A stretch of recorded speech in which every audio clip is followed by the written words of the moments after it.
अस्सलाम वालेकुम फ्रेंड्स। गिलगित बल्तिस्तान स्कार्दू एक बहुत ही खूबसूरत और पीसफुल प्लेस है। और मेरा कैसा एक्सपीरियंस रहा यहाँ का, मैंने सोचा कि मैं औरों के साथ भी मुझे शेयर करना चाहिए। और क्योंकि मैं कोई प्रोफेशनल व्लॉगर नहीं हूँ और ना इससे पहले मैंने कभी कोई व्लॉग बनाया है, तो मेरे पास जो पिक्चर्स और वीडियोस जो मैंने अपने पर्सनल यूज़ के लिए ली थी, तो उसी के थ्रू मैं आपको गाइड करने की कोशिश करूँगा। तो सबसे पहले तो आपको यहाँ जाने से पहले थोड़ी-सी रिसर्च करनी चाहिए इस बारे में कि ये कौन-कौन से पॉइंट्स हैं जो आपको विज़िट करने चाहिए, और उसके बाद अकॉर्डिंगली अपनी प्लान को आपको एग्ज़ीक्यूट करना चाहिए। तो हमने उठाया पासपोर्ट थी जिसकी कोई ज़रूरत नहीं थी और निकल गए गिलगित बल्तिस्तान।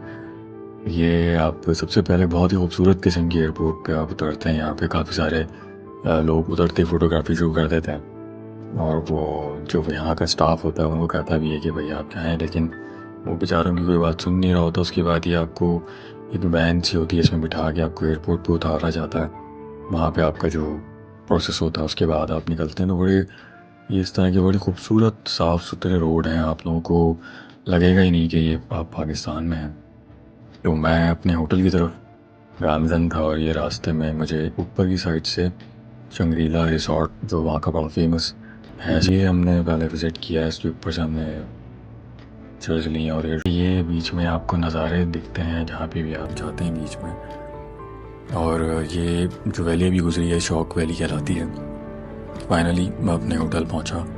ये मेरे कमरे से व्यू था, सामने ये आबशार थी और बहुत ही बेहतरीन होटल था ये। लेकिन अनफॉर्चुनेटली मैं यहाँ पे रुकने का किसी को गाइड नहीं करूँगा, क्योंकि जो यहाँ की मैनेजमेंट है वो बहुत ख़राब है। पीसफुल जगह है, जगह बहुत अच्छी है, कमरे के सामने आपकी आबशार है नो डाउट, लेकिन मैं यहाँ पे इसलिए मैं यहाँ का नाम नहीं बताऊँगा रिजॉर्ट का कि मैं यहाँ पे आपको रिकमेंड नहीं करूँगा। तो फर्स्ट डे मैं बाशू वैली के लिए निकला। ये रास्ता आप देख रहे हैं जो ये आगे एक पुल आएगा, इससे होते हुए आपको जाना पड़ता है। तो मैं तो इस पहले सोच रहा था कि ये इस पुल पे से कैसे लोग गुजरते होंगे पैदल भी, तो बाद में पता चला कि अच्छा यहाँ से तो गाड़ी गुजरेगी पूरी। डर तो खैर बिल्कुल ही नहीं लगता आपको। ये आप 25-30 मंजिला ऊपर से गुजरेंगे और इन पुलों की हालत ऐसी लगती है कि जैसे बहुत ही नाजुक हैं, लेकिन ये हैं सही हैं, अच्छे बने हुए। और डर मुझे असल में इस जगह आके लगा था, इस कच्चे रोड पे जहाँ पे ये प्राडो 5 की स्पीड पे चल रही थी और ड्राइवर ने मुझे बताया कि अभी 30 किलोमीटर हमें ऊपर जाना है इसी तरह के कच्चे रोड पे। तो यहाँ पे मुझे बहुत ज़्यादा मैं डिसअपॉइंट हुआ था कि एक बाशू वैली बहुत ही ऐसी जगह है जहाँ पे हर कोई आदमी जाता है, तो यहाँ पे इन रोड्स को इनको सही करना चाहिए यहाँ की गवर्नमेंट को। तो ये है बाशू वैली की कुछ मनाजिर। यहाँ पे जानवर हैं ऐसे जो ओपनली यहाँ पे घूमते रहते हैं और यहाँ पे कैंपिंग भी करते हैं लोग। तो आपकी मर्ज़ी होती है कि आप यहाँ पे कैंपिंग करें। मैंने तो नहीं की थी, तो मुझे उस वक्त इतना नहीं पता था और आगे मुझे काफ़ी जगह एक्सप्लोर करनी थी, तो लेकिन लोग यहाँ पे कैंपिंग करते हैं। ये मैंने गाड़ी ली थी यहाँ पे रेंट पे, जिसका रेंट अप्रॉक्स आपको 12,000 रुपये पर डे तक पड़ जाता है। मेरी कुछ लिंक्स थे तो मुझे 7,000 पर डे पे पड़ा था, इसमें फ्यूल मेरा था। वापसी में बहुत ज़्यादा टायर्ड था तो मैं कहीं रुका नहीं, पिक्चर नहीं ली, तो ये डायरेक्टली मैं होटल आ गया था। ये होटल का व्यू है रात का। तो सुबह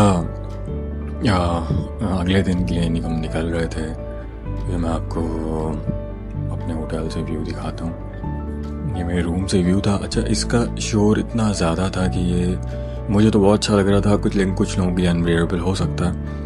तो इस आबशार का इतना शोर था कि मैं अभी आपको आगे सुनाता हूँ कि मेरे रूम के शीशे टूटे हुए थे पहले से ही, उसके प्रेशर से और उसके शोर से टूटे हुए थे। तो ऐसा लगता है कि ये वॉल को ब्रेक कर देगा।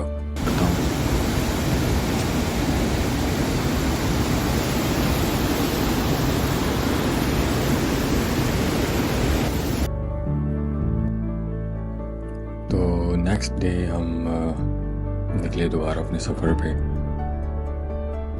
बहुत ही अच्छे खूबसूरत नज़ारे हैं, आप बोर नहीं होते यहाँ पे, आपको कुछ ना कुछ अच्छा नज़र आता ही है। और ये हम निकले थे खरमंग के लिए। रास्ते में ये इस तरह की ब्यूटीफुल प्लेसेस आपको नज़र आती हैं जहाँ पे आप ये सेल्फी वगैरह ले सकते हैं उतर के और पिक्चर्स ले सकते हैं। ये जो सामने पुल नज़र आ रहा है ये वर्किंग में नहीं था क्योंकि ये बहुत ज़्यादा खस्ता हालत में था, तो इसको उन्होंने बंद कर दिया था। और जिस पुल पे मैं अभी हूँ यहाँ ये जो है वर्किंग में था। और नीचे ये जो रॉक्स हैं इनको चॉकलेट रॉक्स भी कहते हैं। यहाँ पे भी आगे आपको पिक्चर शेयर करूँगा। तो ये हमने पुल पे कुछ यादगार पिक्चर्स ली। यहाँ पे बहुत सुकून होता है, बहुत वीरानियत होती है, लेकिन आप क्राइम रेट यहाँ ज़ीरो है, आप इजीली घूम सकते हैं। ये खरमंग का एंट्री थी। अच्छा, ये खरमंग जाते हुए जो मंतोगा वाटरफॉल है उसके बीच में गोल्डन आइज़ के नाम से रेस्टोरेंट आता है। तो मैं जब यहाँ से गुजरा मैंने यहाँ से खाना लिया क्योंकि हमारे होटल का खाना तो था ही नहीं, उनके पास मैनेजमेंट ही नहीं थी खाने की कोई, और बहुत ख़राब था। तो यहाँ से आप खाना लें, बहुत बहुत ज़बरदस्त फूड है इनका। गोल्डन आइज़ होटल नाम है जगह। और रास्ते में ये एक और प्लेस आई जहाँ पे आगे चल के मुझे क्यूरियोसिटी हुई कि मैं नीचे जाऊँ, जबकि मेरे ड्राइवर ने मना किया। उसने कहा कि सर ये ज़रा हॉन्टेड प्लेस है, यहाँ पे हम भी नहीं जाते। तो मैंने कहा अब तो जाना ही है, अब तो आप उतारो नीचे गाड़ी। तो यहाँ की कुछ हमने पिक्चर्स ली। और यहाँ पे बहुत बहुत ज़्यादा बड़े ट्रीज़ होते हैं, तो ये आपको कुछ आइडिया हो रहा होगा। तो यहाँ पे कुछ टाइम हम रुके और कुछ यहाँ बारिश हल्की हल्की हो रही थी, बहुत ही लाइट सी। यहाँ पे ये होता है कि आपको रेन सडनली शुरू होती है और वो ख़त्म भी हो जाती है, तो यहाँ होता रहता है ये। और उसके बाद हम आगे दोबारा निकले मंतोगा वाटरफॉल की तरफ। तो ये रास्ते हैं, ये ऊपर मैं खड़ा हुआ था तो मैंने वहाँ से वीडियो ली थी। और इन रास्तों पे जीप के ऊपर खड़ा होना एक बहुत ही हरक्यूलियन टास्क है, बहुत मुश्किल है कि हवा का प्रेशर इतना होता है कि आप खड़े नहीं हो सकते। और ये किसी ने एक बड़ा अच्छा सा रिजॉर्ट बनाया है, बहुत ज़्यादा ओवर एक्सपेंसिव था ये, शायद मुझे ड्राइवर ने बताया था, लेकिन मुझे एज सच ये इतना पसंद नहीं आया क्योंकि कोई सामने आप व्यूज़ देखें, कोई एज सच कोई ख़ास व्यूज़ नहीं है। मतलब सामने आपके क्या है, बिल्कुल एक पानी, वो भी पानी भी इतना कोई साफ़ नहीं था।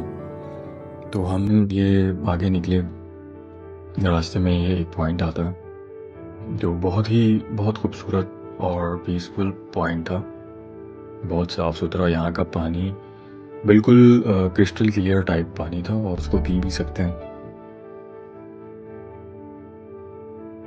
काफ़ी लोग यहाँ पे आए हुए थे और तकरीबन 250 रुपये तक का यहाँ पे एंट्री का टिकट होता है पर पर्सन का। यहाँ पे आप बोटिंग भी कर सकते हैं। और आगे हम निकले तो ये इस तरह का नज़ारे थे।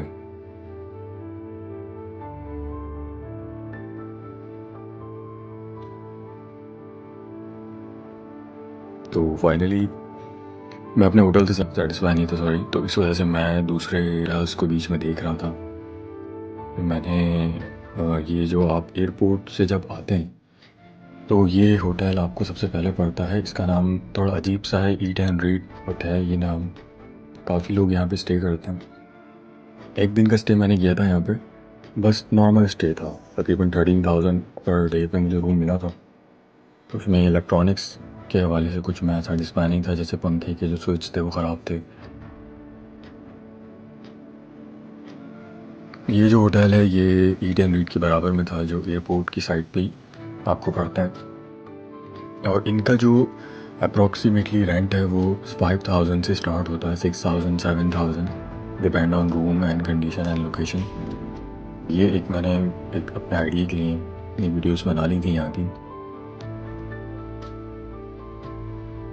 तो ये कुछ रिजॉर्ट इस तरह से लाइन से बने हुए हैं। फाइनली मैं अपने होटल पहुँचा। तो मैंने ये होटल बहुत सिलेक्ट कर लिया था कि मुझे कुछ जंगल टाइप की व्यूज़ पसंद है। और ये जो है सामने का व्यू है। तो इंशाल्लाह ये वीडियो थोड़ी ज़्यादा लंबी हो गई, तो इंशाल्लाह कल आपको दिखाएंगे कि मैं कल कहाँ गया। तो मैं नेक्स्ट पार्ट में आपको शेयर करूँगा।